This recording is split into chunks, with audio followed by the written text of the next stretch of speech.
오늘 누가복음 2장 41절부터 52절의 내용을 보면요. 예수님이 12살 때 6월절에 관례대로 예루살렘에 갔다 오는 길에 부모가 예수님이 없어진 사실을 알아챕니다. 예루살렘 성전에 계시던 예수님은 부모에게 자신이 아버지 집에 있어야 할 줄을 알지 못하셨느냐 이렇게 대답을 하죠. 그리고 예수님은 지혜와 키가 자라며 하나님과 사람에게 더욱 사랑을 받았다라는 내용이 오늘 본문의 내용입니다. 자, 오늘 이 본문을 통해서 한 두 가지가 제 눈에 들어왔어요. 오늘 그 부분을 좀 살펴보려고 합니다. 첫 번째가 48절과 49절이에요. 우리 한번 읽겠습니다. 시작. 그의 부모가 보고 놀라며 그의 어머니는 이르되 아이야 어찌하여 우리에게 이렇게 하였느냐 보라 내 아버지와 내가 근심하며 너를 찾았노니 예수께서 이르시되 어찌하여 나를 찾으셨나이까 내가 내 아버지 집에 있어야 될 줄을 알지 못하셨나이까 하시니. 그럼 유대인들은요, 특별히 남자들은 해마다 세 번의 절기에 예루살렘 성전을 찾았습니다. 그리고 그곳에서 제사를 드렸어요. 이것이 하나님이 이스라엘 백성들에게 하신 명령이기 때문에 그래요. 마침 6월절이라 예수님도 성전에 올라가셨어요. 그런데 그만 내려오다가 나사렛이라는 동네로 오다가 마리아와 그의 육적인 부모님과 헤어지게 된 겁니다. 자, 시간이 지나서 우리 아이가 없구나라는 생각을 깨닫고 찾으면서 왔던 길을 다시 되돌아오는 거죠. 예루살렘으로 왔어요. 그리고 사흘 후에 성전에서 만나게 됩니다. 자, 육신의 부모인 마리아와 요셉이 걱정이 많았겠죠. 왜냐하면 부모가 아이가 없어졌으니까 당연히 걱정이 많아요.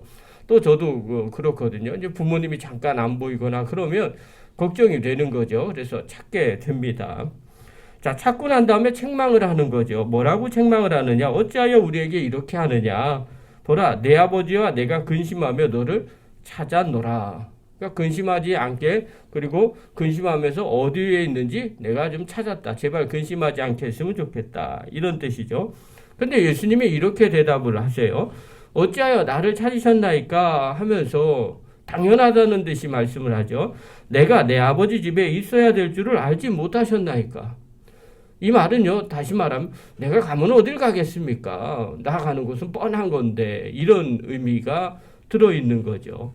당연히 내가 있어야 될 곳이 어디 있겠어요? 내 아버지 집밖에 더 있겠어요. 뭘 걱정하면서 그렇게 찾아요? 그냥 오면 되지 뭐 이런 뜻이죠.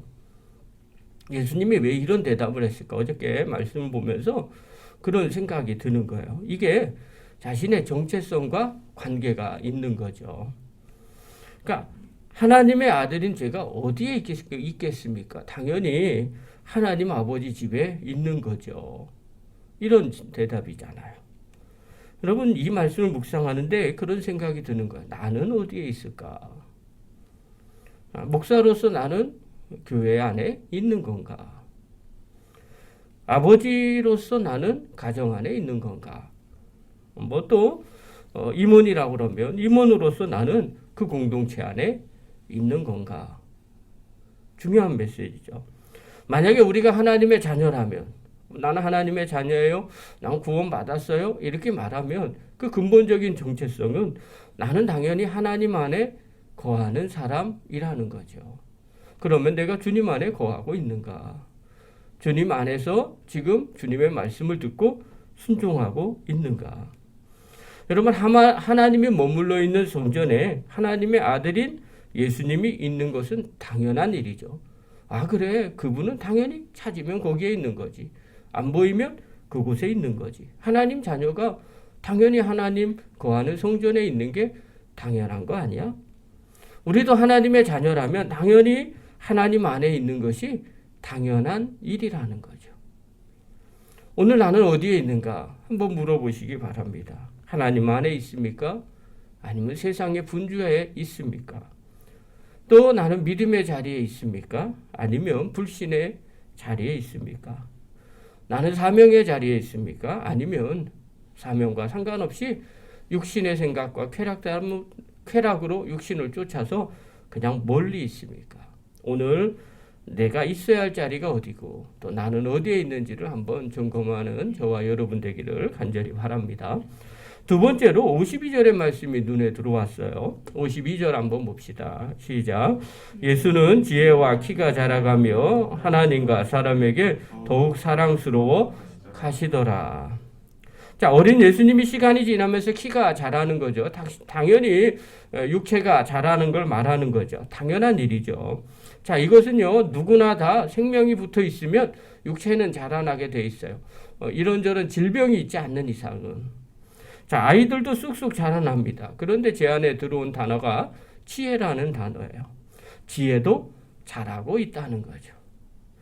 여러분, 이 부분이 정말 마음에 중요한 것 같아요. 여러분, 우리가 시간이 지날수록 지혜가 자라고 있습니까? 시간이 지나면서 사람들이 정말 지혜롭다, 이런 소리를 듣습니까? 아니면 시간이 지날수록 왜 이렇게 고집불통이야, 이런 소리를 듣고 있습니까? 정말 중요한 거죠. 예수님은 시간이 지나면서 키가 자라는 것처럼 지혜가 자랐다요.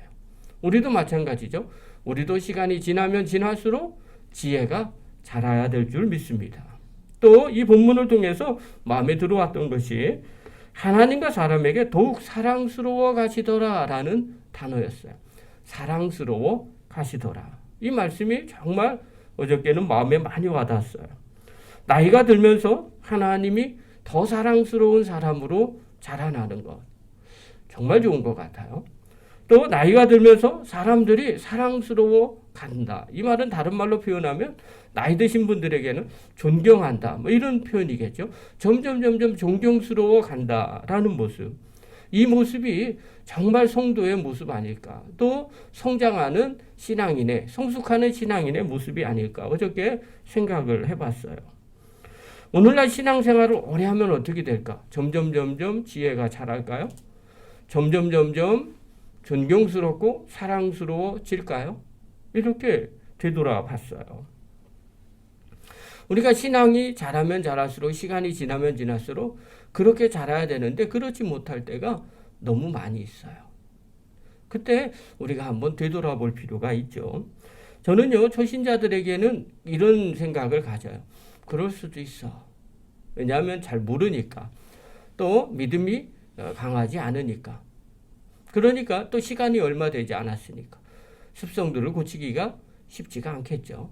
또 생각을 바꾸기가 또 쉽지가 않습니다. 이것도 100% 맞는 생각은 아니에요. 어떤 분은 그냥 갑자기 확 뒤돌아서서 확 바뀌는 사람들도 있습니다. 그러나 대부분의 사람들은 천천히 바뀝니다. 그래서 그럴 수도 있다라고 생각을 해요. 아마 주님도 그럴 수 있다라고 생각했을지도 모를 것 같습니다. 그런데 오래된 성도라던가 또 교회 중직이 만약에 잘못을 한다, 그러면 그럴 수도 있다라고 생각하지는 않습니다. 왜 그럴까? 이렇게 생각을 합니다. 왜냐하면 충분히 알아들을 나이인데, 그리고 충분히 그런 신앙의 경륜이 있는데, 또 주님 뜻이 무엇인지 다 알고 있는데 왜 저렇게 행동할까? 그러면서 되도록이면 받아주지 않습니다. 이런 차이가 어디에서 있을까? 그것은 시간이 지날수록, 또 신앙생활을 하면 할수록 점점 사랑스러워지고, 또 점점 지혜가 자라나고, 또 점점 존경스러운 모습으로 바뀌어야만 바로 그 안에 생명이 있는 사람인데, 그렇지 못하기 때문에 그렇게 이야기를 하고 있는 거예요. 사랑하는 성도 여러분, 오늘 영상을 보는 귀한 성도 여러분, 우리가 정말 신앙생활 하면 할수록 지혜가 자라고 있습니까? 사랑스러워지고 있습니까? 또 사람들이 존경을 받고 하나님의 사랑을 받고 있습니까? 우리 한번 점검해 보시기 바랍니다. 그리고 오늘부터 또 마음 가운데 다짐을 하십시오. 내가 어제보다 오늘 더 지혜로운 자가 돼야 되겠다. 또 어제보다 오늘 더 사랑받는 존재가 돼야 되겠다. 또 어제보다 오늘 더 존경받는 성도가 돼야 되겠다. 그렇게 하려면 어떻게 할까요? 늘 주님 안에 거하셔야 되죠. 그리고 내가 무엇을 하는 사람인지를 늘 생각하십시오. 그리고 그곳에 집중하는 저와 여러분 되기를 간절히 축원합니다. 기도하겠습니다.